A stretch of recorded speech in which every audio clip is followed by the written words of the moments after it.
জয়গুরু সকলকে, সবাই কেমন আছো? আশা করি সবাই ভালো আছো। আজকে আমি দুইটা রেসিপি নিয়ে এসেছি আমার রান্না করে। প্রথমটা আমি দেখো পেঁয়াজ টমেটো কুচি দিয়ে দিয়েছি, তার সঙ্গে জিরা দিয়েছি, স্বাদ মতো নুন হলুদ, তারপর মরিচের গুঁড়ো করে রেখেছিলাম, রেড চিলি দিয়ে ভালো করে এটাকে কষিয়ে খুব সুন্দর লাল করে কষিয়েছি। টমেটোগুলো ভাজা ভাজা হয়ে গেছে, কাঁচা গন্ধটা চলে গেছে। এখন আমি এটার মধ্যে ভাজা করে রেখেছিলাম ফুলকপি আলু, আলাদা করে ভাজা করে রেখেছিলাম, ওইগুলো দিয়ে দিলাম সুন্দর করে। এখন নাড়াচাড়া করে একটু ভেজে নেব। তারপর আদা কুচি দিয়ে দিয়েছি, খুব সুন্দর একটা স্মেল বেরিয়েছে, খুব ভালো লাগছে। ভাজা ভাজা হয়ে গেছে মোটামুটি। দেখো আলুগুলো ভাজা হয়ে গেছে, ফুলকপিগুলোর সঙ্গে মশলাটা একদম মিক্সড হয়ে গেছে, সুন্দর হয়ে সবজিটার মধ্যে। এইভাবে রান্না করলে ফুলকপিটা খেতে ভালো লাগে, না হলে ফুলকপির তরকারি অনেক সময় ভালো লাগে না খেতে। ভাজা ভাজা হয়ে গেছে, তারপর আমি জল দিয়ে দিয়েছি। তারপর জলটা অল্প পরিমাণে দিয়েছি, বেশি দেইনি, সামান্য পরিমাণে গায়ে গায়ে দিয়েছি। মোটামুটি বয়েল হয়ে গেছে। এখন আমি মাছগুলো দিয়ে দিলাম। মাছের মাথা ছিল একটা, তারপর দুইটা পিস মাছ দিয়ে সুন্দর করে নেড়ে চেড়ে, তারপর ধনিয়া পাতা কেটে রেখেছি, উপরে আমি ধনিয়া পাতা ছিটিয়ে দিয়ে সুন্দর করে ধনিয়া পাতাগুলো দিয়ে দিলাম। খুব সুন্দর হয়েছে, দেখতেও খুব ভালো লাগছে তরকারিটা, আর খেতেও খুব স্বাদ হয়েছে। এইভাবে রান্না করলে খুবই ভালো লাগে। আর না হলে মাছ দিয়ে ফুলকপি রান্না করলে বেশি একটা টেস্ট হয় না। এইভাবে রান্না করলে খুবই টেস্ট হয়, বা টেস্ট হয়েছে, খুব ভালো লাগছে। তারপরে আমি আরেকটা রেসিপি বানাবো। আজকের আমার রান্না যা হয়েছে তাই সবাই সঙ্গে শেয়ার করার চেষ্টা করলাম। নিয়ে এসেছি একটা বড় একটা বেগুন, বেগুনের মধ্যে তেল লাগিয়ে নিয়েছি। এটাকে এখন পোড়া দেব। পোড়া দেওয়ার আগে তেল লাগিয়ে নিলে ভালো হয়।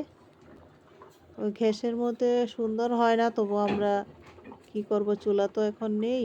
চুলার মধ্যে বেগুন পোড়া দিলে খুব টেস্ট হয়। তো গ্যাসের মধ্যেই সুন্দর করে পোড়া দিয়ে দেব। পোড়া দেওয়া বেগুনের মধ্যে একটু ফালি করে নিলে ভালো। তো গ্যাসের মধ্যে আস্তে আস্তে আস্তে আস্তে করে একদম কম স্টিম একদম কমিয়ে পোড়া বেগুনটা আমি পোড়া দিয়েছি সুন্দরভাবে। পোড়া হয়ে গেছে, দেখো সম্পূর্ণ বেগুনটা পোড়া হয়ে গেছে। এখন বেগুনটা আমি সুন্দর করে উপরে একটু জল দিয়ে তারপর পোড়া চামড়াগুলো উঠিয়ে নেব সুন্দর করে। অল্প অল্প একটু গরম আছে এখন বেগুনটা। শীতের দিনে বেগুন পোড়া দিয়ে খেতে খুব ভালো লাগে, যদি বেগুনটা ভালো হয়। অনেক বড় বেগুন, জানি না কি জানি হবে ভিতরে। তো বেগুনটা ভেবেছিলাম ভিতরে পোকা টোকা হবে বোধহয়, আসলে কোনো কিছু হয়নি। বেগুনটা খুব ভালো ছিল, খুব টেস্টও হয়েছিল।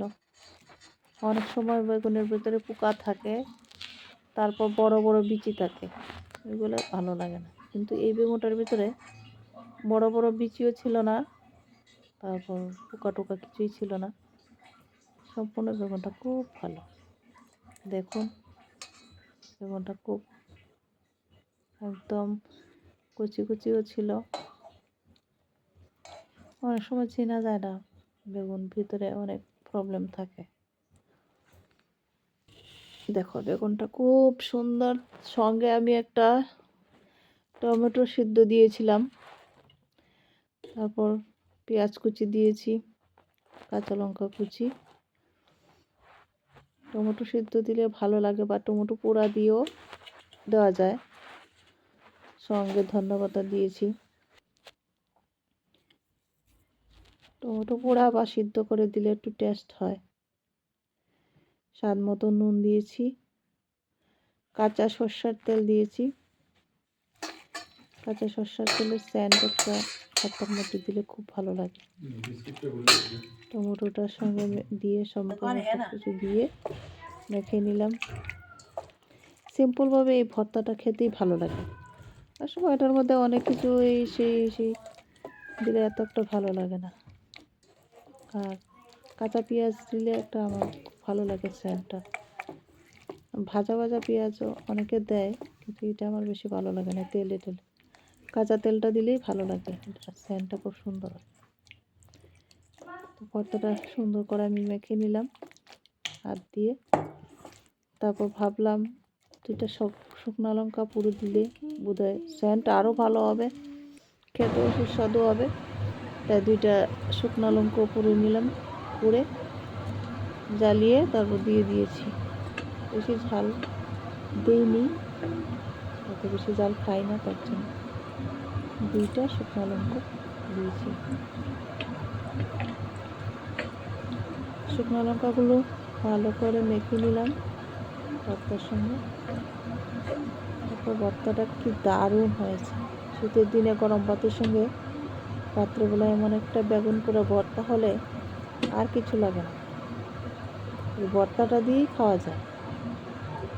সত্যি ভর্তাটা অনেকদিন পরে আমি বানিয়েছি, আর খেতেও খুব দারুণ লাগে। মাঝে মধ্যে খাই, খুব ভালো লাগে। তো বন্ধুরা, কেমন হয়েছে একটু জানাবে। জয় গুরু।